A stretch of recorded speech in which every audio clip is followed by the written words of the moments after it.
Lee Eisenberg, you created Lessons in Chemistry based on the novel by Bonnie Garmus about a chemist turned cooking show host who's dealing with a lot of sexism and barriers to her own career prospects in the 1960s. What were your thoughts on the book when you read it?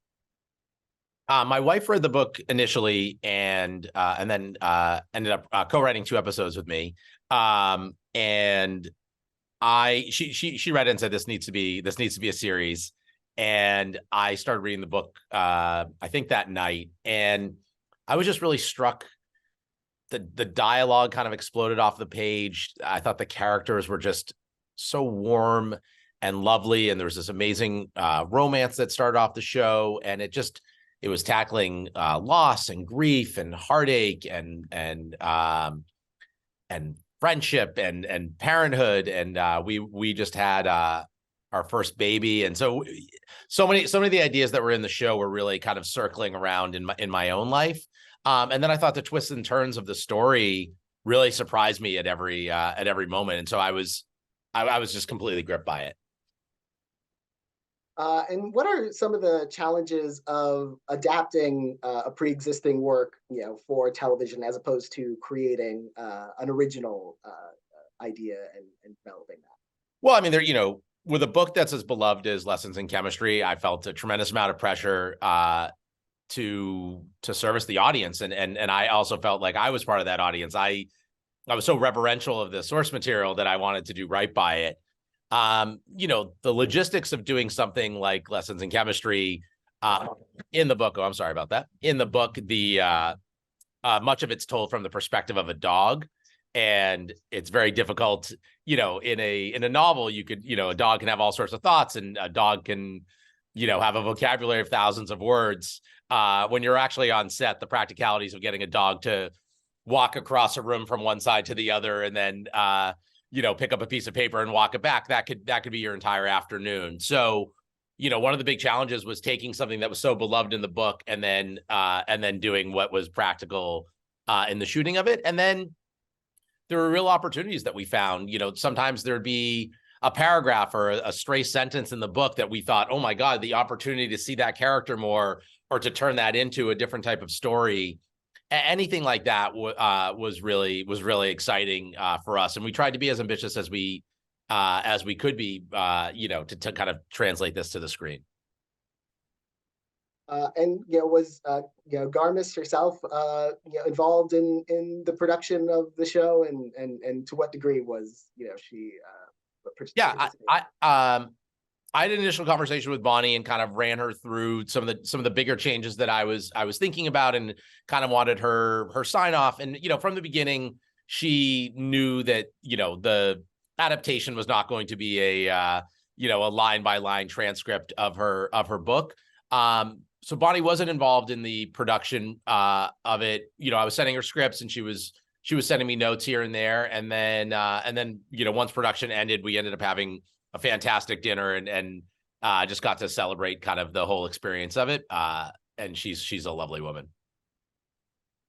And since this is a show about a chemist and chemistry, like how much research or knowledge, like a crash course in chemistry, did you have to go through to kind of understand the lot of the language that's coming out of these characters' mouths? I am a writer, and I was a pretty good English student. And aside from that, I was not a great student. So chemistry was not something. It was kind of, that was in my rearview mirror. So the prospect of having to go back into that was pretty daunting.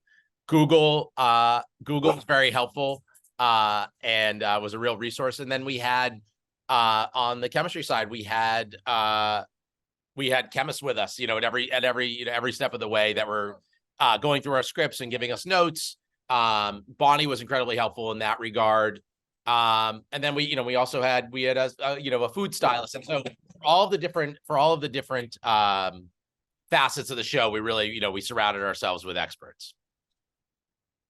And it must be a challenge not just to understand or capture those concepts of science, but also to capture the accurate science of that period. Where science is up to a certain point, obviously in the 1960s has advanced since then, Was that a challenge? Our production designer, Kat Smith, is incredible. This was the second time that we've collaborated. And the amount of research that she and her team did when I walked onto that set for the first time and saw the level of detail, and again, in conjunction with our science consultants, to get all the beakers, to get all the measurement equipment, every piece of that was, layers and layers and so heavily researched and studied so that somebody would walk into there and really felt like they were walking into a lab in the 1950s and 60s. And in addition to, of course, you working on this show, it has a number of women as writers and directors. Was it very important to you to bring those female voices behind the camera? Since this is very much the story of a woman's experience. Absolutely. And the team that was put in place for the show, it was a magical experience. It was really one of the best experiences of my career. And so many of the things that the directors were talking about in terms of motherhood were things that were happening for both me and my wife, as I was going home with it. And so I was racing home every night to put my daughter, who was 1 at the time, to bed. And then my wife and I would stay up for hours and hours as she and I would debate storylines and talk about ways of taking the book and bringing it to the screen, and having a female perspective. And, so much of what we talked about was the advances that have happened, in the 70 years since, these characters existed, the advances that have happened, but so many of the ways and the microaggressions and still the ways that women are mistreated in the workplace. So much of that we were able to kind of pull from those experiences and apply it into the writing of the show. And what were some of the changes you made from the novel? As you said, it's not like line by line transcription. To bring it into this format, there must be some alterations. Sure. One of the biggest changes we made, it was kind of a happy accident, which is actually kind of one of the themes of the show, is we found this actress, Asia Naomi King, who we were obsessed with. And we were kind of thinking about her for a different role. And we hadn't yet cast the role of Harriet, who's very prominent in the book. And, Bonnie never kind of specified race, but the way I think I think the way that people imagined it, at least based on my Twitter research, was kind of a white woman in her, her mid to late 50s. And we kept going back to Asia, and we decided, we could try to cast this role and then keep a role for Asia. But what if we made Asia Harriet? And we talked about the pluses and minuses of it, but ultimately we decided as much screen time as we could devote to this actress that we were so in love with felt crucial. And telling the story of Harriet in the way that it shifted to a Black woman who's a lawyer at that time it was a way of telling a story that was both in line with Elizabeth's story, but in every way she's struggling, and what she's sacrificing and fighting against is not just the patriarchy. It's a racist construct that is going to take away her take away her home and her neighborhood. And there was this incredibly affluent, upper middle class, predominantly Black neighborhood called Sugar Hill. Lawyers and doctors and some of the biggest entertainers of that time. And they were building the 10 freeway, and the 10 freeway was going to go through that neighborhood. And obviously Harriet is a fictional character, but was based on so many of those, some of the people during that time that were fighting against that system and trying to protect their neighborhood. And seeing Harriet and Elizabeth become unlikely friends, supporting one another and also challenging one another.